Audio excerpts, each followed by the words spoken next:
ഉണ്ണിയമ്മേ കുമ്പടി വന്നു. ഒറ്റ ദിവസം ഇയാൾ പുറത്തിറങ്ങി നടന്നാൽ പോലും കുറ്റകൃത്യം നടന്നേക്കാം. അത് മിക്കവാറും ഏതെങ്കിലും സ്ത്രീയുടെ ജീവനും കൊണ്ട് പോയേനെ. ആരാണ് ഈ വലിയ അനാസ്ഥയ്ക്ക് സമാധാനം പറയേണ്ടത്? കേസ് സിസ്റ്റം എന്ന് പറഞ്ഞാൽ കേരള സിസ്റ്റം എന്നായിരിക്കാം ഉദ്ദേശിക്കുക. പക്ഷെ നമ്മുടെ നീതിന്യായ സംവിധാനത്തിൽ ആ ഒരു പ്രശ്നമാണ്. കേസ് സിസ്റ്റം എന്നൊരു സിസ്റ്റം ജുഡീഷ്യൽ സംവിധാനത്തിൽ ഇല്ല. അത് ഭാരതീയ സംവിധാനമേ ഉള്ളൂ.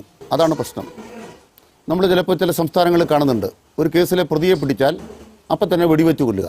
പണ്ഡിതനാണെന്ന് തോന്നുന്നു, അർത്ഥം പറഞ്ഞു കേട്ടില്ലേ? അയാൾ ചെയ്തിട്ടുള്ള ആളാണോ അയാൾ തന്നെയാണോ യഥാർത്ഥ പ്രതിയെ നമുക്കറിയില്ല. പ്രതികളെ കോടതിയിലേക്ക് കൊണ്ടുപോകുമ്പോഴോ തിരിച്ചു കൊണ്ടുപോകുമ്പോഴോ പോലീസുകാർ വെടിവെച്ച് കൊല്ലുക. വെടിവെച്ച് കൊന്നിട്ട് അത് ഏറ്റുമുട്ടൽ കൊലപാതകം എന്ന് പറയുക. സമീപകാലത്ത് നമ്മൾ കണ്ടു, പ്രതിയാണെന്ന് ആരെങ്കിലും പറഞ്ഞാൽ ഉടനെ അവരുടെ വീടെല്ലാം ഇടിച്ചു പൊളിക്കുക. ഒരു മാറ്റവും ഇല്ലല്ലോ. അത്ര ഒരു സിസ്റ്റം ഇന്ത്യയിലുണ്ട്. നമ്മൾ കേസ് സിസ്റ്റം എന്നൊരു സംവിധാനം നമ്മുടെ ലീഗൽ സിസ്റ്റത്തിൽ സാധിക്കത്തില്ലല്ലോ. കാരണം ഗോവിന്ദസ്വാമിയുടെ കാര്യത്തിൽ ഇയാൾ ആ കൊടും കുറ്റകൃത്യം ചെയ്തയാളാണ് എന്നുള്ളതിൽ കേരളം ഇപ്പോൾ ഭരിക്കുന്ന സർക്കാരിനും സംശയമുണ്ടാവില്ല എന്നാണ് ഞാൻ കരുതുന്നത്. എവിടെ പോണു? ഈ തരത്തിലുള്ള കൊടും കുറ്റവാളികളെ സമൂഹത്തിന് ഭീഷണിയാവാതെ അവരെ ശരിയായ രീതിയിൽ പാർപ്പിക്കേണ്ട ഉത്തരവാദിത്വം സർക്കാരിനാണ്. അതായത് ജനങ്ങളുടെ ജീവനും സ്വത്തിനും സംരക്ഷണം കൊടുക്കുക എന്നുള്ള ഉത്തരവാദിത്വം സർക്കാരിനാണ്. അത് ചെയ്തോളാം എന്ന് പറഞ്ഞാണ് ഭരണഘടന തൊട്ട് സത്യപ്രതിജ്ഞ ചെയ്യുന്നത്. ആ ഉത്തരവാദിത്വം നിറവേറ്റുന്നില്ലെങ്കിൽ അതിന് സമാധാനം സർക്കാർ പറയണ്ടേ? ശ്രീ അനിൽകുമാർ, അത് ഉത്തരം പറ. അപ്പൊ നമ്മൾ ആലോചിക്കുമ്പോൾ ഇന്ത്യയിലെ അല്ലെങ്കിൽ കേരളത്തിലെ ആദ്യത്തെ ജയിൽ ചാട്ടമാണ്. അതാണ് നമ്മൾ കാണുന്നത്. അങ്ങനത്തെ ജയിൽ ചാട്ടമാണോ ഇത്? ഇപ്പൊ പിണറായി സർക്കാർ എന്താ ചെയ്തത്? ഉമ്മൻചാണ്ടി സർക്കാർ 10 കൊല്ലം മുമ്പ് അധികാരം ഒഴിയുമ്പോൾ കേരളത്തിന്റെ ജയിൽ മേഖലയിലെ സർവീസിലുള്ള ജീവനക്കാരുടെ എണ്ണം എത്ര? ഏതാണ്ട് 1600-1700 അടുത്താണ്. സന്ധ്യാമാടത്തിന് കൃത്യം അറിയാമായിരിക്കും. പിണറായി സർക്കാർ അധികാരത്തിൽ വന്ന ശേഷം ജയിൽ സുരക്ഷയ്ക്ക് വേണ്ടി തസ്തിക വർദ്ധിപ്പിച്ചിട്ടുണ്ടോ? എന്നിട്ട് പുതിയ ജയിലുകൾ ആരംഭിച്ചിട്ടുണ്ടോ? ജയിലിലെ ആൾത്തിരക്ക് കുറയ്ക്കാൻ വേണ്ടി ജയിലുകളുടെ സംവിധാനങ്ങൾ വർദ്ധിപ്പിച്ചിട്ടുണ്ടോ? നിങ്ങൾ പോകുന്നത് ജയിൽ ഉദ്യോഗസ്ഥന്മാർ തന്നെ റാങ്കുകൾ വർദ്ധിപ്പിച്ച് കൂടുതൽ ഉത്തരവാദിത്തപ്പെടുത്തിയിട്ടുണ്ടോ? ഏതാണ്ട് 591 പുതിയ നിയമനങ്ങൾ, തസ്തികകൾ സൃഷ്ടിക്കൽ അവിടെ നടത്തിയിട്ടുണ്ടോ? ഇതൊരു നടക്ക് പോണ മാതിരില്ല. ഏതെങ്കിലും ജയിലിൽ ജീവനക്കാരുടെ കുറവ് കൊണ്ടാണോ ചാട്ടം ഉണ്ടാകുന്നത്? ഒരൊഴിവുമില്ല, ഒരു തസ്തികയിൽ ഒഴിവ് കിടക്കുന്നില്ല. കേൾക്കാൻ നല്ല രസമുണ്ട്. കഴിഞ്ഞ UDF സർക്കാരിന്റെ കാലത്തേക്കാൾ 591 പുതിയ തസ്തിക സൃഷ്ടിച്ച് പുതിയ ഉദ്യോഗസ്ഥന്മാരെ വെച്ച് PSC ആളെ കൊടുത്തിട്ട് കവി തല്ലുവാങ്ങിയിട്ടേ പോകുന്നാ തോന്നുന്നത്. ആ പണിയെടുക്കാൻ വെച്ചിരിക്കുന്ന ആളുകൾ ആ പണി എടുത്തില്ലെങ്കിൽ അവരെ കൊണ്ട് പണിയെടുപ്പിക്കാൻ തക്കവണ്ണം ഒരു സംവിധാനം ഇവിടെ ഉണ്ട്. ഭയങ്കരം തന്നെ. ഇത് മനുഷ്യ സഹജമായ വീഴ്ചയാണോ? അതിനപ്പുറത്ത് ജോലി എടുക്കേണ്ട ഉദ്യോഗസ്ഥന്മാർ ഉത്തരവാദിത്തം കാണിച്ചിട്ടില്ലേ? ഇതൊക്കെ അതൊന്നും എനിക്കറിയാൻ മേല. ശരി, ശ്രീ ജ്യോതികുമാർ ചാമക്കാല, മനുഷ്യ സഹജമായ വീഴ്ചയാണോ? ജയിലിന്റെ നവീകരണത്തിന് വേണ്ടി ഇത്രയേറെ കാര്യങ്ങൾ ഈ സർക്കാർ അധികാരത്തിൽ വന്നതിന് ശേഷം ചെയ്തിട്ടുണ്ട്. ഇത് ഒറ്റപ്പെട്ട ചാട്ടമായി കണ്ടാൽ മതിയോ? ഇങ്ങനെ പോയാൽ സംഗതി കുഴയും. ശരി, ഇതൊരു സിസ്റ്റത്തിന്റെ തകരാറല്ലേ? എവിടെ മുതലായി സിസ്റ്റത്തിന്റെ തകരാറ് തുടങ്ങിയത്? നമുക്ക് ബാലിശമായ വാദഗതികളുമായി വരുന്നതിന് ഒരു മര്യാദ വേണ്ടേ?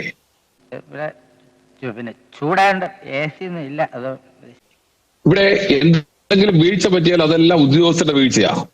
എന്തെങ്കിലും നേട്ടമുണ്ടായാൽ അതെല്ലാം സർക്കാരിന്റെ നേട്ടമാണ്. ഈ ഇരട്ടത്താപ്പാണ് ഇവിടുത്തെ പ്രശ്നമെന്നേ.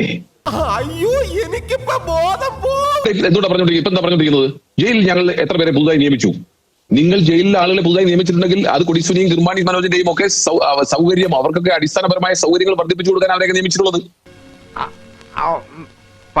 പറഞ്ഞിട്ടില്ല. സിനിമയിൽ കാണുന്നതിനും അപ്പുറത്തേക്ക് ആസൂത്രിതമായി ഇത്രയും വലിയ നീക്കങ്ങൾ നടത്തിയിട്ടും അതിനെക്കുറിച്ചൊന്നും ജയിലിൽ ഒരു ഉദ്യോഗസ്ഥനും അറിഞ്ഞില്ല എന്ന് പറയുമ്പോൾ നമ്മൾ എന്താ കരുതേണ്ടത്? ഇവന്മാരെല്ലാം പുണ്ണാക്ക് മടം വരുന്നതാണ് കരുതേണ്ടത്. അവിടെ സ്വാഭാവിക ലിബറലൈസ് ചെയ്തിരിക്കുന്നത് അവിടുത്തെ ക്രിമിനലുകൾ CPM-ന് വേണ്ടപ്പെട്ടവരായത് കൊണ്ടാണ് ഇത്തരത്തിൽ ലിബറലൈസ് ചെയ്തിരിക്കുന്നത്. സത്യമാണെങ്കിലും എനിക്ക് അംഗീകരിച്ചു കൊടുക്കാൻ പറ്റുമോ? അതിന്റെ ബാക്കി പത്രമാണ് ഇത്തരത്തിൽ രക്ഷപ്പെടാൻ സാഹചര്യം ഉണ്ടാക്കുന്നത്. രാഷ്ട്രീയം പറയുമ്പോൾ രാഷ്ട്രീയമായി തന്നെ പറയണം. 9.5 വർഷം മുമ്പ് UDF സർക്കാരിന്റെ കാലത്തെ കുറിച്ച് കമ്പയർ ചെയ്യാൻ നാണമില്ലേ എന്ന് ഞാൻ ചോദിക്കുന്നില്ല. കാരണം അത് നിൽക്കില്ല. കുറച്ചുകൂടെ മാന്യതയോടെ സംസാരിക്കണം. ഒരു കൊടും ക്രിമിനൽ ഇത്രയും ആസൂത്രിതമായി 1.5 മാസം എടുത്ത് ഒറ്റയ്ക്ക് ചെയ്തു എന്ന് പറയുന്ന ഈ പ്രവൃത്തി ഇത്രയും ശ്രദ്ധാപൂർവം അയാൾ ചെയ്തിട്ടും ഒരു നിമിഷം പോലും ഒരു ഉദ്യോഗസ്ഥന് സംശയം ഉണ്ടായില്ലെങ്കിൽ പിന്നെ ഇവനൊക്കെ എന്താ പണിനേ? 100% ഞാൻ യോജിക്കുന്നു.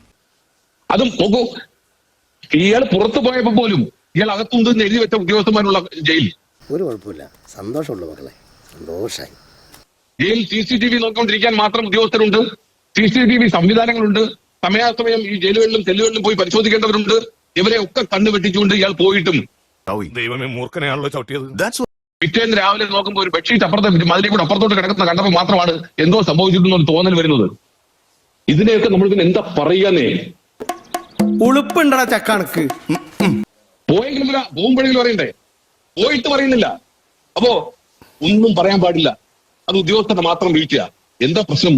എവിടെ ഇതൊരു നടക്ക് പോണ ലക്ഷണില്ല. ഞാൻ ഇവന്റെ 2 വാങ്ങിച്ചിട്ടേ പോവുള്ളൂ. ആ സെല്ലുകളിൽ താമസിക്കുന്ന നോക്കൂ, ഇവിടുത്തെ DGP-മാരായിരുന്നവർ ആ സെല്ല് പരിശോധിച്ചിട്ടില്ലേ? ഇവിടുത്തെ മന്ത്രിമാർ, ആഭ്യന്തരമന്ത്രിമാർ ആ സെല്ല് പരിശോധിച്ചിട്ടില്ലേ? അവിടെ എന്താ കാണുന്നത്?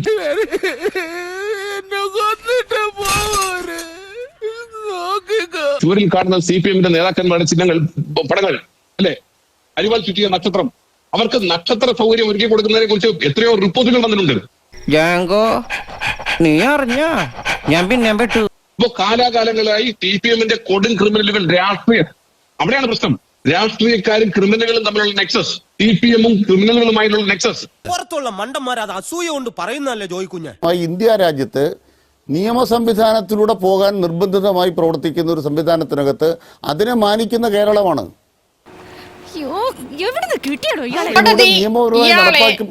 ആ ജയിലിനുള്ളിൽ പൊതുസമൂഹത്തിൽ ഇനി ഒരു ശല്യം ഉണ്ടാകാതെ സൂക്ഷിക്കണം എന്ന നിർദ്ദേശത്തോടുകൂടി സർക്കാരിന്റെ കൈകളിൽ ഏൽപ്പിച്ചതാണല്ലേ?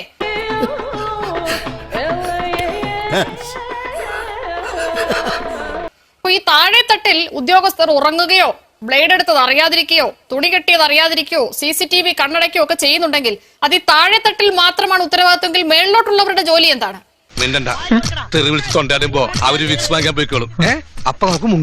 ഇതിനകത്ത് എന്ത് നടന്നാലും ആരും ചോദിക്കാനും പറയാനും ഇല്ല എന്നുള്ളതുകൊണ്ടാണല്ലോ താഴെത്തട്ടിലുള്ളവർ ഉറങ്ങുകയും CCTV ഉറങ്ങിപ്പോവുകയും ഒക്കെ ചെയ്യുന്നത്. വല്ലാത്ത തലവേദന, ഞാനൊന്ന് കിടക്കട്ടെ. അത് ബഹുമാനപ്പെട്ട സന്ധ്യ മാഡത്തിന് ഉത്തരം പറയാൻ കഴിയുന്ന ചോദ്യമാണ്. കാരണം ബഹുമാനപ്പെട്ട സന്ധ്യ മാഡം ഇവിടെ വളരെ സ്തുത്യർഹമായി ജോലി ചെയ്തൊരു ഉദ്യോഗസ്ഥയാണ്. അനുഭവം കൊണ്ട് പറയട്ടെ, അല്ല 10 കൊല്ലം സന്ധ്യ മാഡത്തിന്റെ സേവനത്തെ കുറിച്ച് ആർക്കൂടെ പരാതിയില്ല. ശ്രീ അനിൽകുമാർ, സർക്കാർ അധികാരത്തിലിരുന്നാലും എന്തോ അലമ്പുണ്ടാക്കാൻ വന്നിരിക്കുക.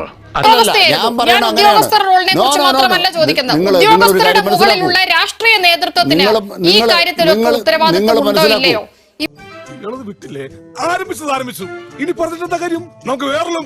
ഇവിടെ എന്ത് നടക്കുന്നു എന്നുള്ളതിനെ കുറിച്ച് എന്തെങ്കിലും തരത്തിലുള്ള അന്വേഷണമോ ധാരണയോ മുകൾ തട്ടിലുള്ള രാഷ്ട്രീയ നേതൃത്വത്തിനുണ്ടോ? ബുദ്ധനാണ് സത്യം.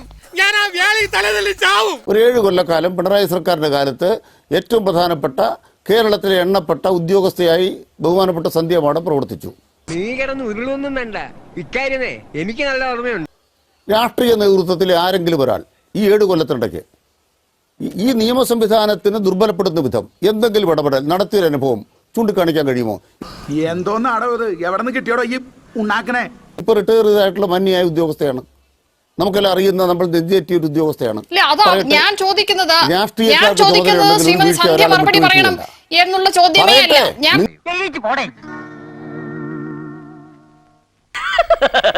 തൽക്കാലം ഇത്രയും മതി, വരട്ടെ.